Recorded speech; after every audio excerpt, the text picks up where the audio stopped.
Saya dalam mana-mana kuliah saya suka buka soalan. Sebab apa saya suka buka soalan? Sebab saya suka nak tahu apa masalah ataupun apa kemusykilan yang tuan-tuan ada untuk bertanya dan kita dapat kongsi bersama.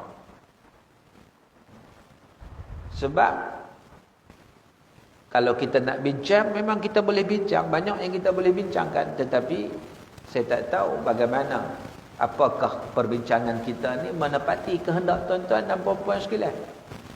Maka dengan sebab itu, saya buka soalan. InsyaAllah. So, siapa yang nak bertanya soalan, anda boleh mengemukakan soalan anda melalui talian WhatsApp ataupun SMS. Pilihlah WhatsApp ataupun SMS. Jadi siapa-siapa ada soalan boleh hantar soalan anda kepada saya di talian 019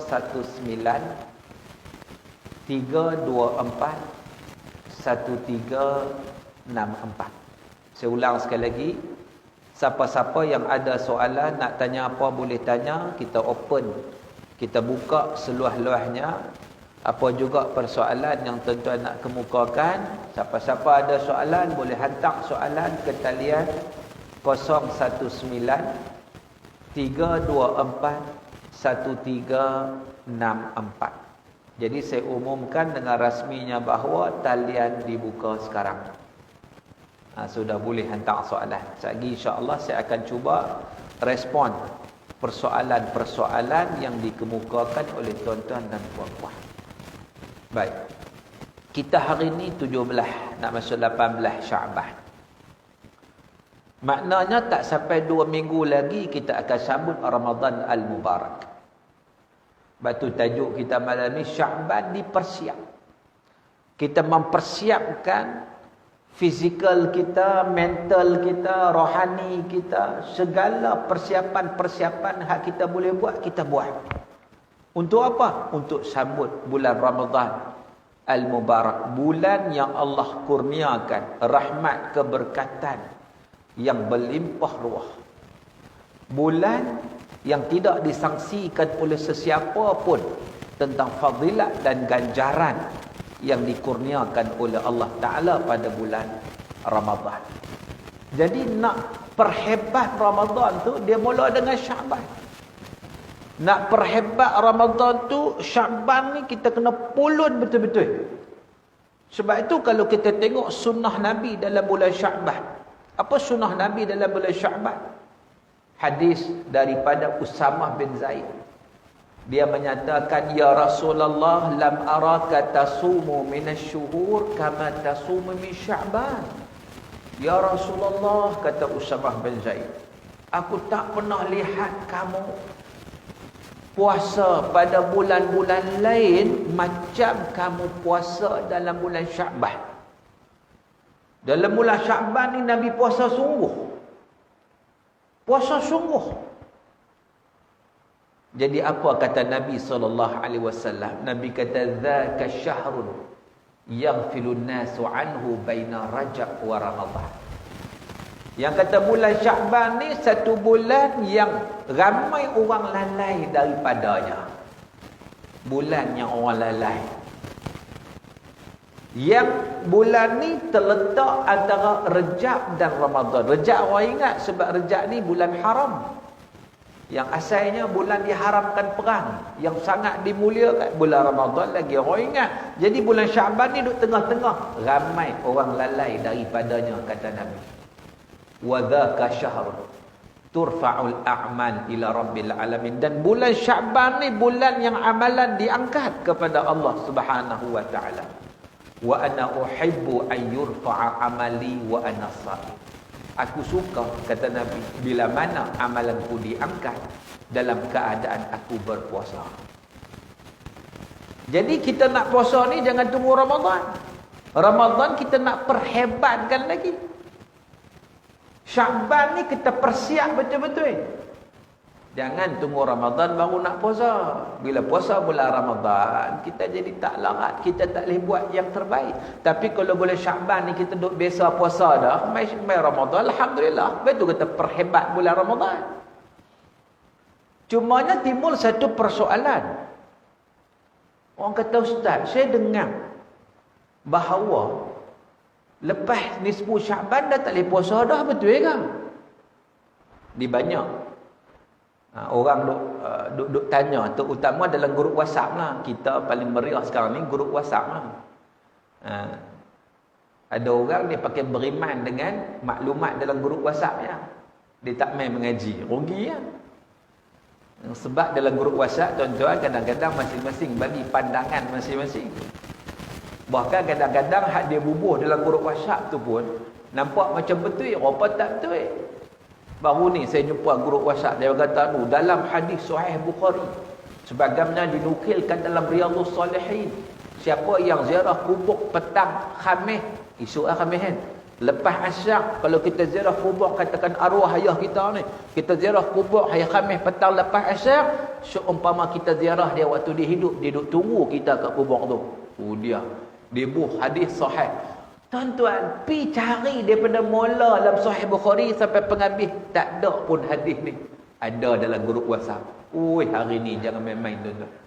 Sebab tu saya kata jangan hanya duk bergantung pada grup WhatsApp, walaupun nampak macam cantik, nampak macam comel. Oh, tentang apa? Tentang banyak macam mana ganjaran-ganjaran yang diberikan. Contohnya, tetapi kok mana pun kena main mengaji juga, supaya kita dapat bincang dengan lebih teliti, supaya kepahaman kita selari dengan apa yang diajar kepada kita oleh junjungan besar baginda Nabi SAW. Baik, balik kepada isu tadi, betul ke lepas 15 Syaban tak boleh puasa dah? Sebenarnya ia rentetan daripada satu hadis Nabi. Ada hadis yang diriwayatkan oleh Ibnu Majah. Apa kata Nabi SAW? Idza tasafa min Sya'ban fala tasumu. Bila dah sampai kepada nisfu Sya'ban, separuh daripada bulan Sya'ban, makna nisfu Sya'ban lah, kata Nabi, fala tasumu, jangan lagi berpuasa, jangan puasa lagi dah bila sampai nisfu Sya'ban. Orang hak jumpa hadis ni, maknanya lepas nisfu Sya'ban tak boleh puasa. Lega. Tunggu Ramadan je lah. Kan? Sebab tu orang kita bulan Sya'ban ni dia terbalik. Bulan Sya'ban ni banyak puasa, tapi dia tak bulan Sya'ban kena banyak makan. Pasal apa kena banyak makan? Sebab Ramadan nanti tak boleh makan dah. So nak makan banyak-banyak, baik bulan Sya'ban. Dia terbalik dengan apa hak Nabi ajak pada kita. Nabi kata, dak, bulan Sya'ban ni kita persiap, kita puasa banyak-banyak. Dan Nabi pun buat lagu tu, yang kata bulan Sya'ban ni puasa banyak-banyak. Bila mai Ramadan, lagilah perhebat yang kata ibadah puasa tersebut. Tapi dalam masyarakat kita dia terbalik. Dia kata, dak, bulan Sya'ban ni nak buat kenduri ke, nak makan ke, pulut betul-betul. Esok dah Ramadan dah tak boleh makan dah. Ni tak sampai 2 minggu lagi dah nak makan ni. Esok kita katakan, Khamis dah Khamis. Esok tak payah puasa pasal nak makan. Akhirnya, kita tidak mengikut sunnah Nabi SAW. Itu hadis tadi ni. Baik. Sebab itu kita, kalau kita baca hadis, jangan kita ambil secara literal. Kita kena tengok syarah hadis. Kita kena tengok apa pandangan-pandangan ulama yang cerita tentang hadis tersebut. Barulah kita faham. Kalau tidak, kita tak faham. Siapa maksud dia bila sampai nisfu Sya'ban tak boleh puasa? Di sini para ulama bagi ulasan. Yang kata tak boleh puasa ni hanya kepada satu golongan saja. Siapa? Orang yang tak pernah puasa sunat, tiba-tiba lepas 15 Sya'ban nak puasa sunat. Tak boleh. Pasal apa? Pasal seolah-olah dia nak mempercepatkan puasa Ramadan. Nabi kata tak boleh, wala tuqaddimu Ramadan bi saum yaum au yaumain. Jangan kamu mendahulukan puasa Ramadan dengan puasa-puasa sebelum daripada itu. Jadi maknanya apa? Kalau orang yang tak pernah puasa langsung ni, tak pernah dalam hidup dia, wajib dia. Hak sunat memang dia tak puasa. Tiba-tiba pasal 15 Syaban nak puasa. Maka seolahnya dia nak mempercepatkan Ramadan. Maka golongan ini sebenarnya yang dilarang daripada puasa. Tetapi kalau kita jenis memang duk biasa puasa, daripada awal Sya'ban hari itu kita puasa, maka kita teruskanlah puasa. Ataupun puasa qada. Puasa qada juga tidak ada larangan. Walaupun sebelum ni tak pernah puasa, tapi ada lagi qada yang tak settle lagi. Baik, kita boleh puasa walau lepas 15 Syaban. Nampak tak? Tapi kalau kita duk biasa puasa Isnin Khamis, esok Khamis, walaupun esok dah lepas 15 Syaban, boleh untuk kita puasa, tambah-tambah dapat pula pahala puasa sunat hari Khamis. Jadi tuan-tuan dan rahmati Allah Ta'ala sekalian. Maka dengan sebab itu yang kita kata bahawa bulan Syaban ni kita persiap betul-betul. Sebelum kita sambung Ramadan, baru Ramadan kita jadi hebat. Antara kita siap tadi, kita kata puasa. Kita pulun puasa betul-betul. Yang kedua, ilmu tentang Ramadan, kita nak mengaji lah ni ya. Sekarang ni kita nak mengaji ilmu tentang Ramadan. Bila masuk Ramadan esok tak bincang dah bab hukum hakam, kita terus beramal sahaja. Tak timbul isu dah.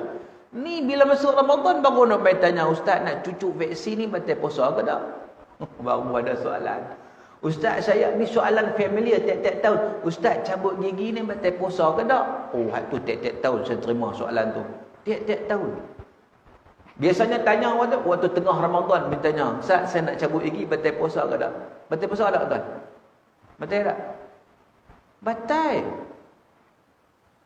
Cabut gigi batal puasa kalau telan gigi. Sebab apa? Masuk melalui rongga terbuka dalam perut. Tapi kalau cabut ambil buat keluar, batal apa? Saya ada satu buku A to Z Ramadan berpaksikan kepada hadis Nabi. Saya nak bawa malam ni tapi tak siap lagi printing. Duk tengah print lah ni. Syarikat penerbitan duk tengah printing. Saya baru telefon kemarin dulu. Siap lagi buku? Lah ustaz duk tengah print ustaz. Minggu depan siap lah. Tak boleh bawa lah. Dalam buku saya tu saya bincang semua hukum hakam yang berkaitan. Dalam konteks perubatan ke, dalam konteks yang menjadi masalah, persoalan-persoalan. Jadi tak ada nak bawa. Cuma yang saya bawa buku lain. Ini buku baru saya juga ni. Lagi saya habaq kalau siapa nak. Ini juga kita nak baca supaya apa? Supaya kita nak jadi budaya membaca. Biarlah kita ni umat Islam ni terkenal sebagai umat yang membaca. Bukan tekat baca surat bang tuan, baca ilmu, buku-buku yang bermanfaat, insya-Allah ianya akan mendatangkan pahala kepada kita. Jadi tuan-tuan dan rahmati Allah Taala sekalian, kita bulan Syaban ni lagi 2 minggu tak sampai ni, kita buat persiapan untuk sambut Ramadan. Kita nak perhebatkan Ramadan. Antaranya saya sebut tadi, kita ulang kaji balik perkara-perkara yang berkaitan dengan puasa. Dia ada 2 benda yang kita nak ulang kaji. Yang pertama ialah macam mana nak bagi puasa kita sah. Satu. Yang kedua, macam mana nak bagi puasa kita yang sah itu diterima oleh Allah, dapat pahala. Ada 2 benda tuan-tuan. Sebab ada orang dia puasa sah tapi tak ada pahala puasa. Ada yang daripada awal lagi puasa tak sah, lagi tak ada apa. Sebab tu kita nak puasa kita bukan sekadar sah, tetapi dapat pahala diangkat ke hadrat Allah Azza wa Jalla. Maka kita akan dapat pahala ganjaran daripada apa yang kita laksanakan, kita perhebatkan dalam bulan Ramadan. Tuan-tuan, batulah ni pun kita doa dah, Allahumma balighna Ramadan. Ya Allah, sampaikanlah kami kepada bulan Ramadan. Sebab kita ni walaupun dalam 2 minggu ni pun kita tak tahu kita boleh sempat ataupun tidak. Kita doa banyak-banyak suruh sempat. Sebab apa?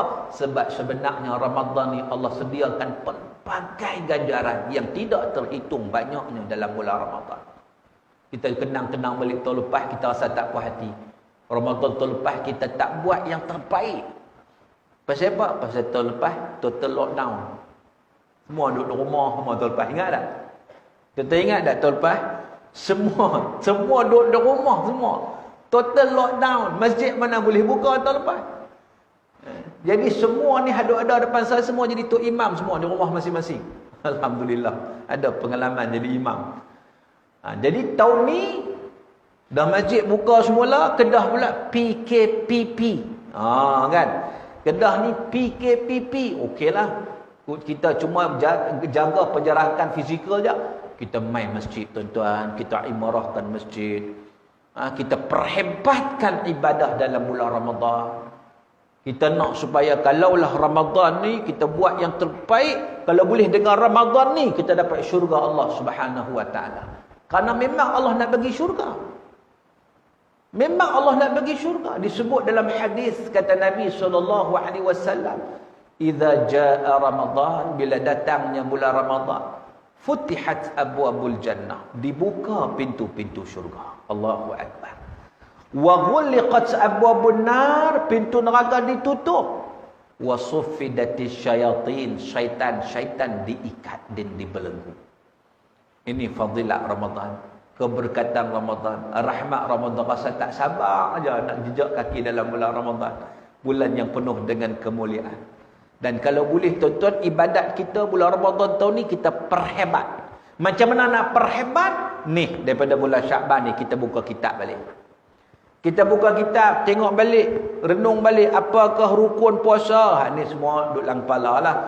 Rukun puasa ada dua. Yang pertama niat, yang kedua menahan diri daripada melakukan perkara-perkara yang membatalkan puasa bermula terbit fajar sampai terbenam matahari. Ini dah clear, cantik. Cumanya kalau boleh kita nak upgrade amalan kita dalam bulan puasa. Nak upgrade. Contoh sebelum ni, hak benda hak wajib memang kita buat. Hak sunat kita tambah. Kata Ibnu Al-Hafiz, Ibnu Rajab Al-Hambali, dia kata apa? Pada bulan Ramadan ni, bulan puasa ni ada dua jihad. Ada dua jihad dalam bulan Ramadan. Apa dia? Jihad waktu siang dan jihad waktu malam. Jihad waktu siang dan jihad waktu malam. Apakah jihad waktu siang? As-siyam. Jihad waktu malam, al-qiyam. As-siyam wal-qiyam. Dan para ulama tambah satu lagi, wal-Quran. Jihad waktu siang, siyam. Siyam ni puasa. Apa beza siyam dengan saum? Apa beza juga? Dalam bahasa Arab, puasa dia panggil siyam ataupun saum.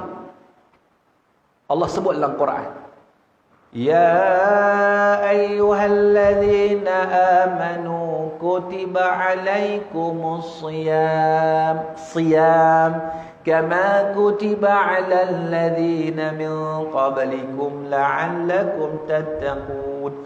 Wahai orang yang beriman, difardukan kepada kamu puasa sebagaimana difardukan kepada umat-umat yang terdahulu. La'allakum tattaqun, moga-moga kamu bertakwa. Tengok Allah guna perkataan apa? As-siyam kan. Baik tuan-tuan, bila tuan-tuan nak puasa, nak niat puasa, macam mana lafaz yang tuan-tuan sebut? Tuan-tuan nak niat puasa, biasanya ada lafaz kan. Walaupun lafaz tu sunat je, tak wajib, tetapi apa yang kita sebut? Nawaitu siyam ghadin. Dah, nawaitu saum ghadin. Nawaitu saum ghadin an ada'i fardhi ramadhana. Ini umat nasyid lah, tak kisah lain tu. Nawaitu saum ghadin. Kita kata saum pula. Tadi dalam Quran sebut siyam. Sebab mana satu betul? Siyam ke saum? Tuan-tuan, kalau kita buka Al-Quran, dua-dua Allah guna. Tapi yang paling banyak Allah guna siyam. Fasiyamu syahraini mutatabi'in, denda, kifarat. Puasa 2 bulan berturut-turut. Ada kes dia, kes zihar pun macam tu juga. Fasiyamu syahrain mutatabi'in. Banyak ayat semua Allah Ta'ala tak silap saya 7-8 tempat dalam Quran Allah guna siyam. Tapi satu tempat dalam Quran, dalam surah Maryam ayat 26, Allah sebut saum. Inni nazartu lirrahmani sauma. Inni nazartu lirrahmani sauma. Kata Maryam, aku bernazar kepada Allah untuk puasa, saum. Maka sebenarnya ada beza antara siam dan saum. Siam ni puasa yang meninggalkan makan dan minum. Itu siam. Tinggal 3 benda. Makan, minum, jima'. Itu adalah siam. Saum ni tinggal bercakap. Macam Maryam tu dia tinggal bercakap. Inni nazartu lirrahman, aku bernazar kepada Allah sauma, tak bercakap, saum puasa. Jadi saya duk tengok apa hikmah bila bila kita niat, lafaz niat puasa tu kita tak sebut siam, kita sebut saum. Sebab kita, ni pandangan saya sendirilah. Kita bukan sekat nak puasa, tak makan, tak minum. Tapi kita juga nak puasa mulut kita ni. Sebab tu kita guna saum. Kita nak puasa juga mulut kita. Sebab apa? Sebab kalau sekadar kita puasa, tak makan, tak minum, tu baru puasa kita bagi sah. Bagus sah. Pahala belum tentu. Ada orang bak puasa, tak makan, tak minum, cantik. Tapi bak mengumpat nombor 1. Dia punya cerita mulut tak jaga, pak membohong nombor 1. Bak auta nombor 1. Bak goreng nombor 1. Dia bohong orang. Macam-macam dia buat. Jadi macam mana makna dia tak ada saum?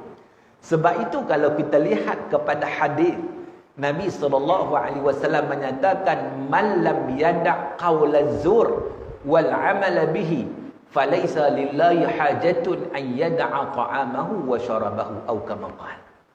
Kata Nabi SAW, sesiapa yang tidak meninggalkan kata-kata dusta, mana mulut dia ni duk cakap benda bohong, mulut dia ni suka fitnah orang, mulut dia ni suka mengumpat orang, mulut dia, orang kata mulut apa? Bahasa kita orang kata mulut capui, betul tak? Mulut capui ni maksud apa? Capui ya? Jadi makna mulut ni tak jaga. Apa kata Nabi? Falaisa lillahi hajatun an yada'a ta'amahu wa syarabahu. Allah Ta'ala tak berhajat, tak pandang pun kalau setakat dia tinggal makan dan minum. Nampak bagus tak makan tak minum, tapi mulut tak jaga, maka puasa dia hanya sah sahaja, tetapi tidak mendapat ganjaran daripada Allah Subhanahu wa Ta'ala. Rugi je tuan-tuan. Rugi. Harap daripada Ramadan nak dapat pengampunan dosa, tiba-tiba keluar Ramadan duk serapa tu juga.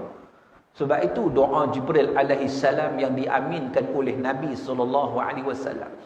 Nabi mengaminkan doa Jibril tuan-tuan. Ketika mana Nabi naik atas mimbar, naik tangga mimbar. Tangga mimbar Nabi ni ada 3 anak tangga. Ada 3 anak tangga. Anak tangga pertama Nabi sebut amin. Anak tangga kedua Nabi sebut amin. Anak tangga 3 Nabi sebut amin.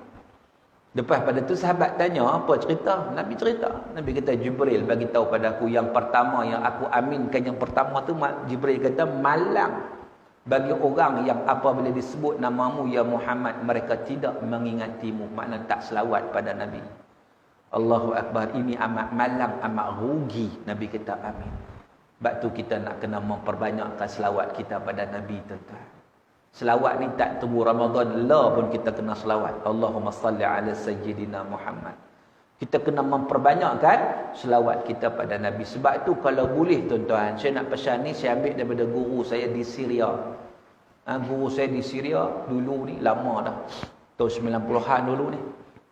Dia kata, jangan tinggal 3 ni buat hari-hari. Jangan tinggal 3 zikir ini buat hari. Zikir ni banyak tuan-tuan. Disebut dalam hadis Nabi banyak. Subhanallah wa bihamdihi, itu zikir. Yang kata Nabi SAW dalam sebuah hadis riwayat Imam Muslim, siapa yang baca subhanallah wa bihamdi sehari 100 kali, maka diberi kepadanya 1000 pahala, diampunkan dosanya 1000 kesalahan, 1000 dosa yang melibatkan dosa-dosa kecil. Itu subhanallah wa bihamdi, itu contoh. Kan?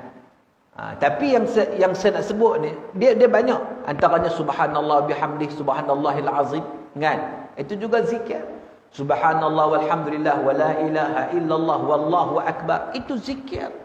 Macam-macam kita boleh berzikir. Cuma saya ingat, antara banyak zikirnya ada 3 yang kita tak mau tinggal. Yang pertama istighfar. Istighfar tuan-tuan. Nabi sendiri istighfar tak kurang 70 atau 100 kali sehari. So kita ni paling lekeh pun Pagi 100, petang 100. Itu paling-paling, kita kata paling lekeh lah. Astaghfirullahalazim. Astaghfirullahalazim. Alladzi la ilaha illa huwal hayyul qayyum wa atubu ilaihi. Tuan-tuan, instead of istighfar, orang kita, dia rajin gaduh. Baru ni viral. Oh, tak boleh sebut astaghfirullahalazim allazi la ilaha illa huwal hayyul qayyum, tak boleh. Patutnya astaghfirullahalazim allazi la ilaha illa huwal hayyul qayyum.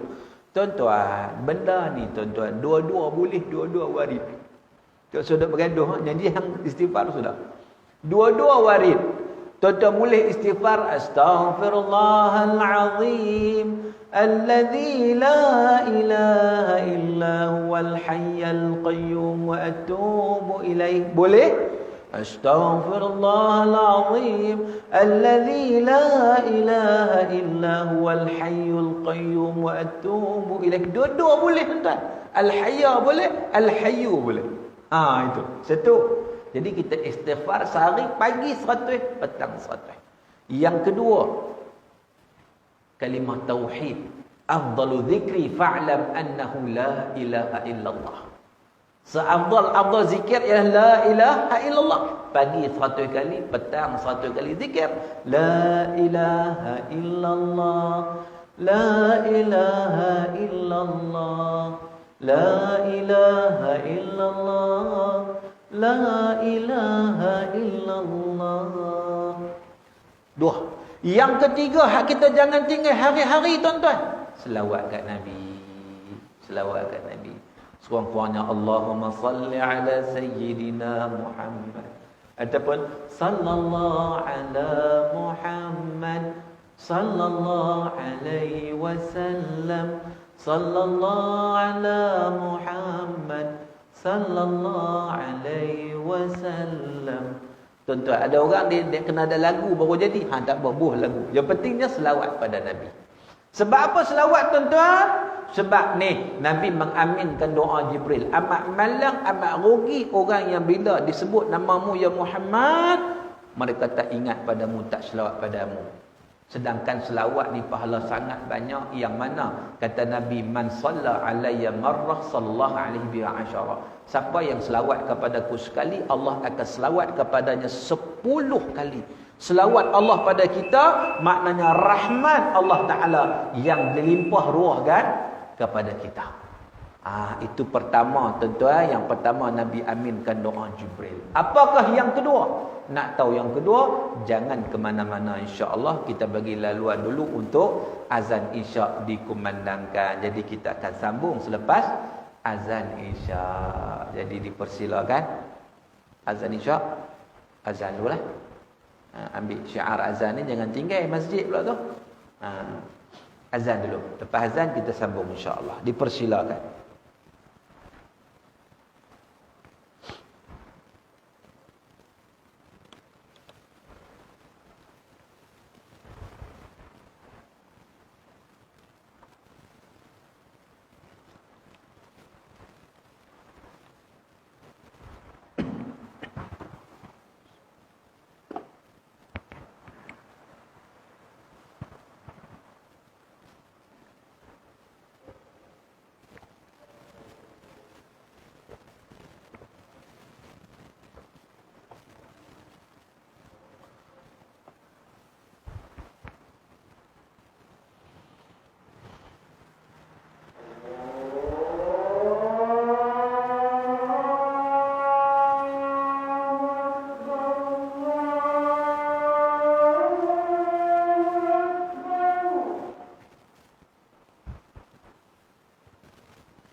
Baik, tuan-tuan muslimin dan muslimat yang dirahmati Allah Ta'ala sekalian, kita sambung sikit lagi perbincangan kita. Sekejap lagi saya nak tengok soalan. Nampak soalan dah ada tu, dah masuk dah. So siapa yang ada soalan lagi boleh WhatsApp lagi. Sekejap lagi saya akan tengok, insya-Allah. Kita nak sambung hadis tadi ni. Iaitu yang pertama tadi kita dah sebut. Yang keduanya, Nabi mengaminkan doa Jibril. Jibril doa apa? Amat malang, amat rugi orang yang berkesempatan hidup dengan mak ayah dia tapi tetap tak boleh masuk syurga. Nabi kata amin. Maknanya malang orang yang dia ada mak, ada ayah tapi dia tak berbakti pada mak ayah dia. Sedangkan syurga berada kepada mereka. Malang sangat-sangat. Sebab tu kadang hari ni saya duk tengok, baru ni saya jumpa ada seorang. Dia kata adik-beradik dia pun pening. Dia kata Ustaz, adik-beradik dia ni ipak-ipak. Dia tengoklah keluarga belah isteri dia ni ipak-ipak ni. Dia pakat duk tolak, tak mau jaga mak. Tak mau jaga. Lah kali bagi cadangan kita hantar orang tua-tua. Semua pakat duk kata aku sibuk, aku tak boleh, aku dah kerja, aku lagu ni, aku lagu tu. Ya Allah tuan-tuan. Sedangkan itu tu syurga duk tang tu. Dia pun tak mau naya. Yang duk banyak berlaku macam itulah sekarang ini. Tuan-tuan, jadi kita harap kalau mak ayah kita masih ada, berbaktilah kepada mereka sebaik mungkin. Ridha Allah fi ridhal walidain. Ridha Allah terletak pada ridha mak ayah. Wa sakhtullah fi sakhtil walidain. Kemurkaan Allah terletak pada kemurkaan mak ayah. Itu dia. Nak kena ambil ingat tentang perkara tersebut. Dan yang ketiga, doa tadi, doa Jibril. Apa Jibril kata? Amat malang, amat rugi orang yang berada dalam bulan Ramadan.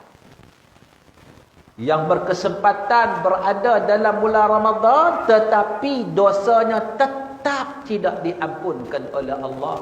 Nabi kata amin. Nanya betul tuan-tuan.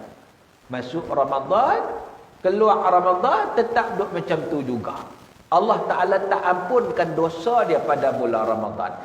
Kalau bulan Ramadan Allah tak ampunkan dosa, waktu lain macam mana?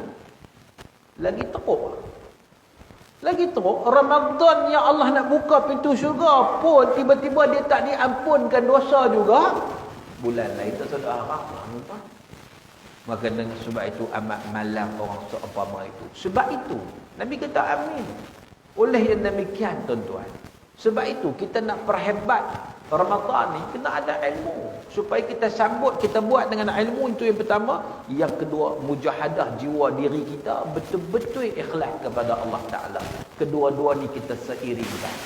InsyaAllah kita rasa seronok. Nak bagi sampai rasa seronok baca Quran. Seronok Ramadan ni bulan Quran kan, kita nak baca Quran.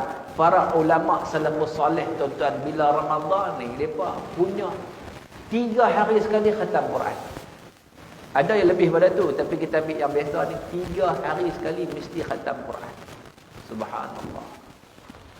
Kalau main hujung Ramadan, 10 Ramadan, sehari sekali.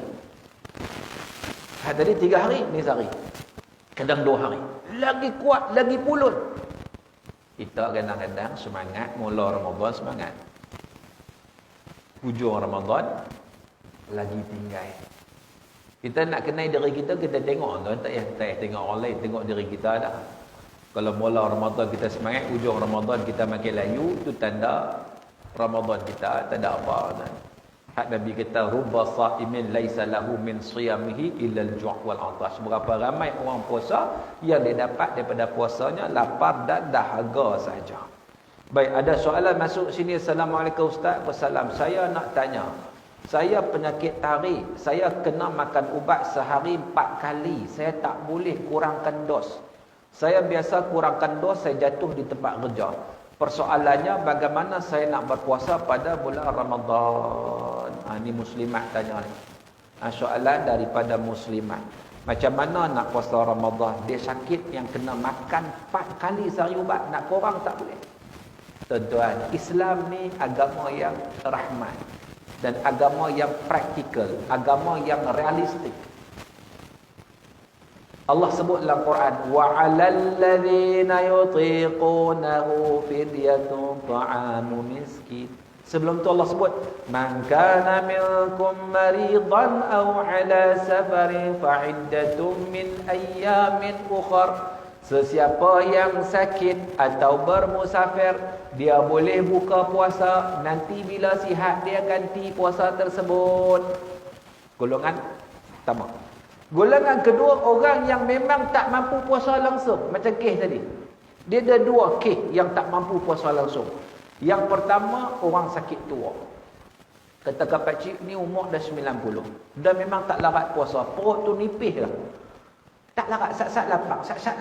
Dia tak mampu dah. Kita katakan pakcik tak apalah buka puasa, pakcik tak larat. Nanti besok pakcik larat, esok pakcik puasa. Dia kata, hang bodoh ke cerdik? Akulah tak larat pasal tua. Akan datang lagi tua. Nak puasa macam mana? Nak ganti macam mana?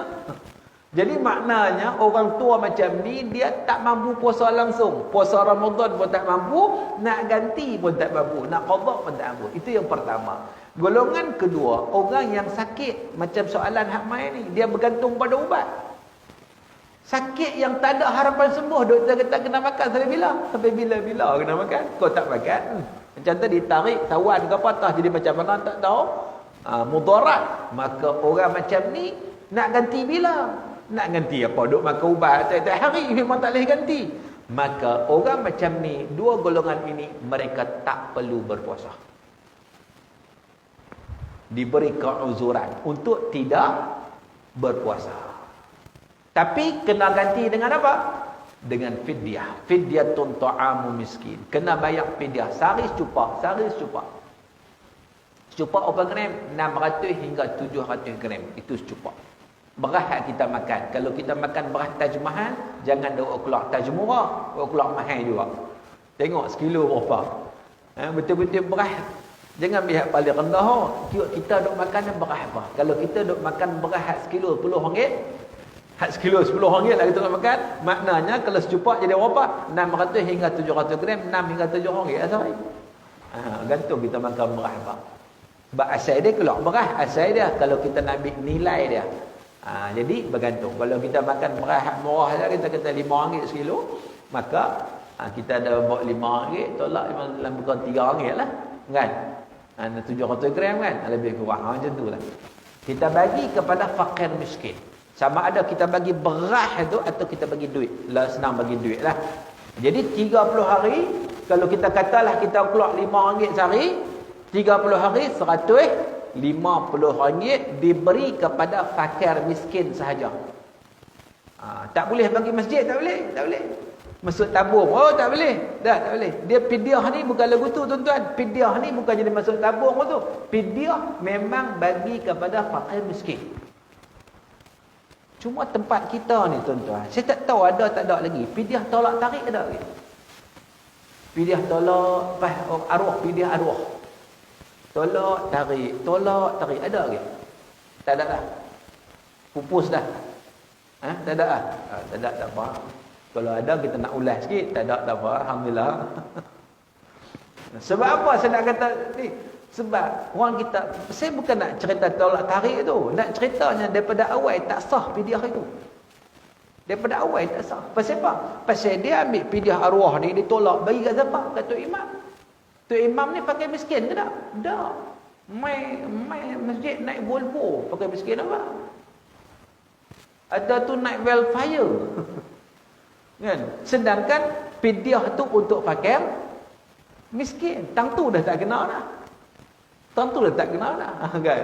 Belum nak cerita tolak tarik lagi. Bab tu bagi kat situ pun tak kena dah. Dia kena bagi terus pada fakir miskin. Kalau bagi fakir miskin, dia tak tolak balik dah. Dia tarik ke dia terus dah. Bagi kutu imam, dia tolak lah balik. Dia buat apa? Kan? Jadi tuan-tuan dan rahmati Allah Ta'ala sekalian. So, baik. Jadi mudah-mudahan menjawab persoalan yang dikemukakan oleh sahabat kita. Seterusnya, saya tengok dekat sini ada lagi soalan yang ditanya.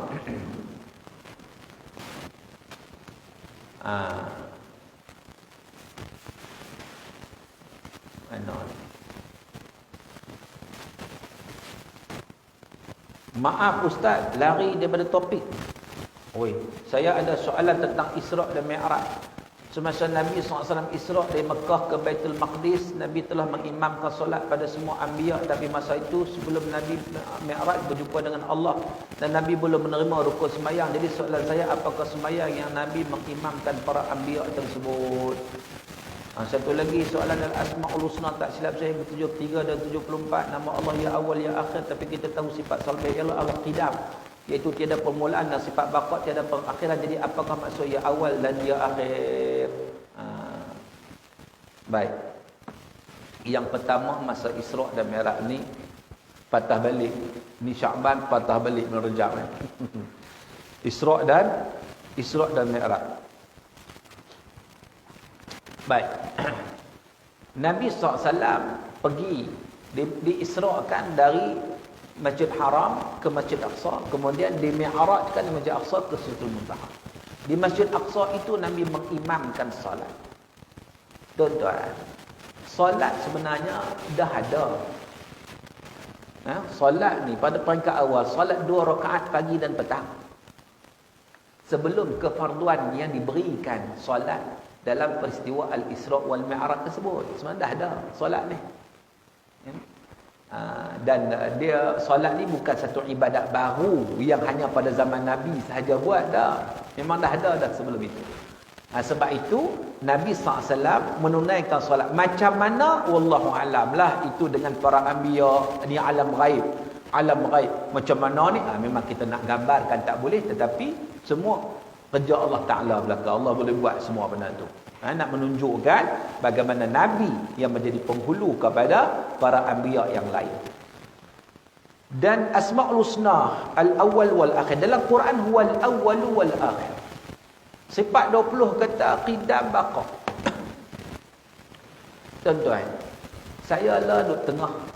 Memang hari tu, masa bulan 12 hari tu, saya bincang dalam Tanyalah Ustaz, sifat nafsiyah salbiyah, ma'ani ma'nawiyah.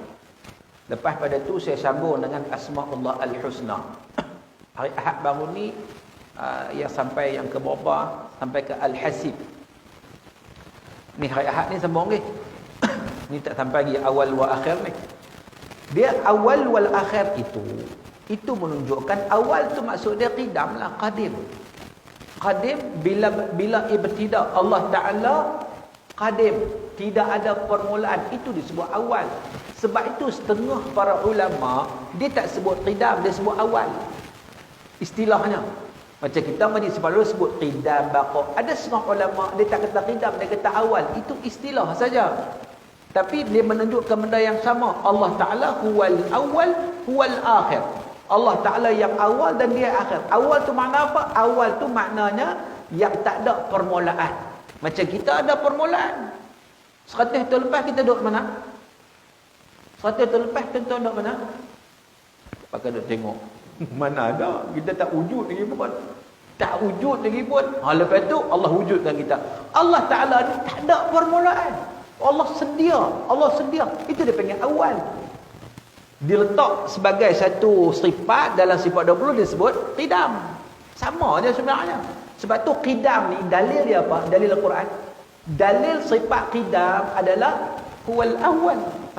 Itu dalil je tuan. Dalil dia duk tambah. Ni masalah istilah saja. Yang penting nak faham Allah Ta'ala itu qidam, tak ada permulaan. Dan Allah itu akhir. Akhir tu makna bila intihak, tidak ada kesudahan. Kita ada kesudahan. Kita ada kesudahan. Lepas kita hidup, lepas tu kita mati.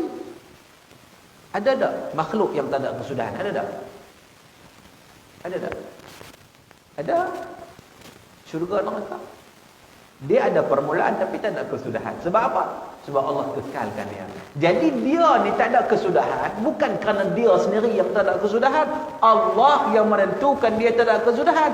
Berbeza dengan Allah Ta'ala, memang Allah sendiri yang tak ada kesudahan. Itu kita buka kitab tu, kita buka kitab Tauhid, kita jumpa semua benda tu. Yang penting faham je, istilah tak apa. Saya tak nak nonton duk mengapai saja tapi tak tahu apa. Duk ngapai sifat 20 tapi terlibat dengan sabung ayam. Ngapai sifat 20 terlibat dengan riba. Dengan sifat 20 terlibat dengan benda haram. Maknanya tak faham lah sifat 20 tu. Kita bukan nak mengapai, kita nak faham, nak kenal Tuhan. Supaya bila kita kenal itu, kita kenal siapa diri kita. Kita jadi kerdil, kita mengharapkan 100% pada Allah Subhanahu Wa Taala. Itu keadaannya. Okey? Baik tuan-tuan yang dirahmati Allah, ni sampai soalan bertulis. Ustaz, ada satu masjid di suatu kampung bernama Kampung Pasir Berdengung. Ni Piramli ke apa ni? Kampung Pasir Berdengung ni. Pada ketika ada majlis ilmu atau kuliah maghrib, mereka jalankan mesyuarat AJK dalam pejabat masjid. Soalannya, apa pendapat ustaz dalam perkara ini? Waktu kuliah duk mesyuarat, dia sebenarnya mesyuarat benda baik, kuliah pun benda baik. Tetapi kalau kita nak dapat lebih baik, kita duduk dalam kuliah dulu baru kita mesyuarat. Macam juga saya biasa, saya tengah kuliah orang solat sunat. Lepas solat, dia solat sunat awabin kan, antara maghrib dan isyak tu kan. Oh katanya ganjaran pahala banyak ni. Dia pun solat. Kita duduk kuliah ni, duduk belakang tiang, lepas solat. Bagus tak dia solat? Bagus tak? Bagus. Kita kata tak bagus, itu ibadat. Mestilah bagus. Tetapi kalau kita kata korang cerdik sikit lah. Pasal apa? Benda hak lagi bagus duk ada. Benda hak lagi bagus duk ada, patut diambil hak lagi bagus lagi. Kita tak berfikir itu juga bagus. Contoh lagu ni lah.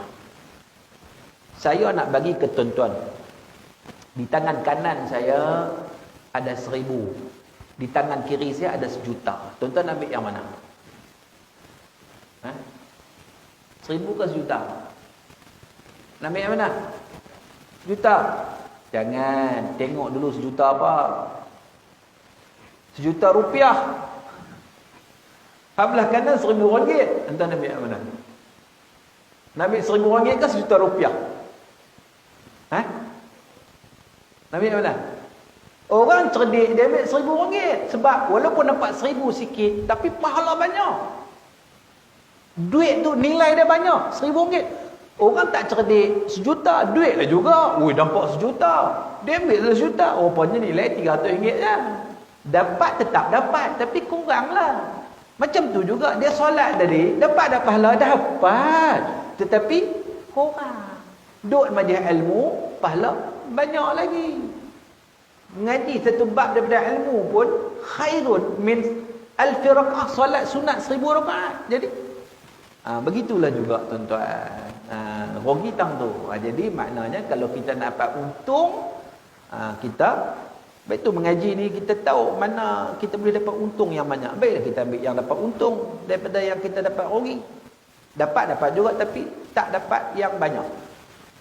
Ustaz, masa kita memasuki bulan Ramadan, ada hadis mewajibkan setiap Muslim perlu bebaskan dari 2 perkara, iaitu memutuskan silaturahim, riba. Boleh Ustaz jelaskan keutamaan hadis ini? Tak ada hadis macam tu. Nak masuk bulan Ramadan, nak kena apa?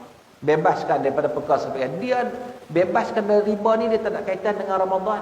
Setiap waktu kena bebaskan daripada riba. Dan juga nak memutus silaturahim ni bukan nanti bulan Ramadan je.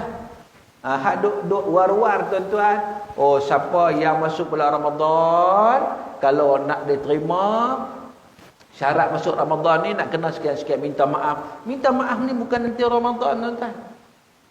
Kalau putus silaturahim ni dia tak kira bulan.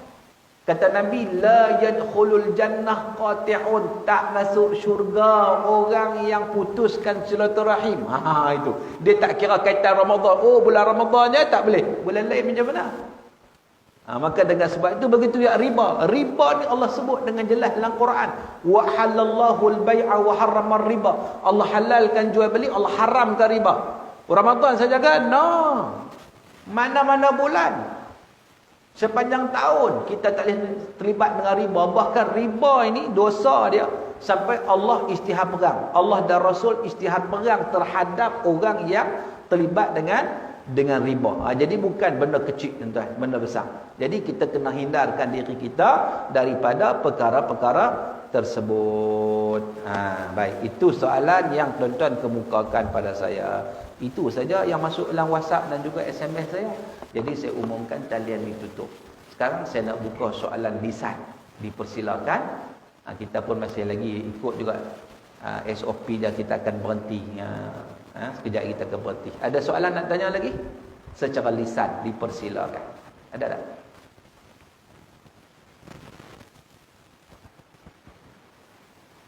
Ada? Tak ada? Berani ikut WhatsApp kan? Tak berani nak tanya terus. Tak ada Okey, kalau tak ada, saya rasa cukuplah sekadar itu. Kita juga menghormati waktu yang diberikan pada kita yang kita masih lagi dalam suasana PKP ni. Kita tetap menjaga SOP dan sebagainya, dan kita berdoa pada Allah agar segala wabak yang menjadi ujian yang besar kepada kita pada hari ini diangkat oleh Allah Subhanahu Wa Taala, dan kita dapat menjalani kehidupan seperti biasa. Yang penting tuan-tuan, kita perhebatkan Ramadan kita, insya-Allah, persiapan dan persediaan kita. Dan Ramadan kita sebut bulan Al-Quran. Bulan Al-Quran. Quran ni kalau kita tengok first ayat yang Allah turunkan, Iqra, baca. Jadi jadikanlah budaya membaca. Jadikanlah budaya membaca itu sebagai satu budaya dalam kehidupan kita. Itu yang diarahkan, yang disebutkan oleh Allah dalam Al-Quran. Jadi tuan-tuan yang dirahmati Allah, kalau siapa nak baca buku saya, ini buku saya yang baru terbit duduk dalam plastik lagi, 2 minggu lepas terbit, saya baru dapat. Tajuk dia Manusia Akhir Zaman Menelusuri Gambaran Hampirnya Kiamat. Dalam ni kita nak cerita hadis-hadis Nabi, cerita tentang apa yang berlaku pada hari ini, yang menjadi tanda-tanda kiamat, yang berlaku pada zaman kita ni, yang berkaitan dengan manusia secara langsung, berkaitan dengan kita. Kita boleh baca, mudah-mudahan dapat manfaat buku ni. Satu. Yang kedua, buku saya yang terbit sempena PKP tahun lepas. Bukan sempena lah, waktu PKP tu alhamdulillah diterbitkan buku ni lah. Jadi ini untuk orang stres. Sebab kita berhadapan dengan COVID-19 dan sebagainya, banyak musibah, ada orang dapat hilang kerja, ada orang macam-macam masalah, kadang kita stres. Buku ni menceritakan warkah nabawi buat orang stres. Kita ambil panduan Rasulullah, macam mana nak hadapi stres. Rasulullah dah ajak kita satu persatu, tuan-tuan. InsyaAllah kita dapat menghadapi stres dengan baik, insyaAllah, mengikut panduan Rasulullah SAW. Jadi ini buku saya juga. Jadi kalau siapa nak dapatkan kedua-dua buku ni, boleh dapatkan lepas solat Isyak nanti. Di belakang tu saya bawa dalam beg ni dekat saya, jumpa saya lah. Dan dapatkan tanda tangan daripada penulis. Percuma. Tanda tangan je percuma, buku tak percuma. Baik, saya pun bayar kat penerbit tu tak, saya ambil daripada penerbit sebab saya bukan cetak sendiri. Ni pun penerbit minta ni buat buku, saya buat buku, penerbit yang terbitkan. Jadi saya duk ingat, kalau duduk di penerbit dia jual juga, tapi sambil-sambil itu saya juga edarkan supaya manfaat dapat dikongsi, dapat dibaca, orang ikut panduan-panduan ini, saya dapat pahala juga hasil penulisan. Jadi mudah-mudahan Allah berkati kita pada malam ini. Mudah-mudahan perhimpunan kita bulan Sya'ban ni, memang kita struggle betul-betul.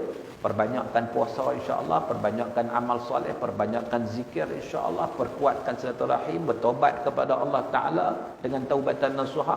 Masuk Ramadan kita lagi hebat insya-Allah. Kita perhebatkan amalan di bulan Ramadan. InsyaAllah kita akan mendapat apa yang disebut oleh Allah, la'allakum tattaqun, iaitu golongan yang bertakwa kepada Allah. Wallahu ta'ala alam. Apa yang baik datang daripada Allah, salah silap saya pun maaf. Sekian aqulu qawli hadha wa astaghfirullahal azim li wa lakum, wabillahi taufiq wal hidayah. Assalamualaikum warahmatullahi wabarakatuh. A'udzubillahi minasyaitonir rajim. Bismillahirrahmanirrahim. Alhamdulillahi rabbil alamin, wassalatu wassalamu ala asyrafil mursalin wa ala alihi wa sahbihi ajma'in. Allahumma barik lana fi Sya'ban wa ballighna Ramadan wa ballighna Ramadan wa ballighna Ramadan. Allahumma faqihna fid din wa 'allimna ta'wil. Allahumma atina afdala ma tu'ti 'ibadaka as-salihin. Allahumma ij'al jam'ana hadha jam'an marhuma wa tafarruqana min ba'dihi tafarruqan ma'suma. Rabbana 'alaika tawakkalna wa ilaika anabna wa ilaikal masir. Rabbana atina fid dunya hasanah wa fil akhirati hasanah wa qina azabannar. Wa sallallahu ala sayyidina Muhammadin wa ala alihi wa sahbihi wa baraka wa sallam. Walhamdulillahi rabbil alamin. Taqabbalallahu minkum.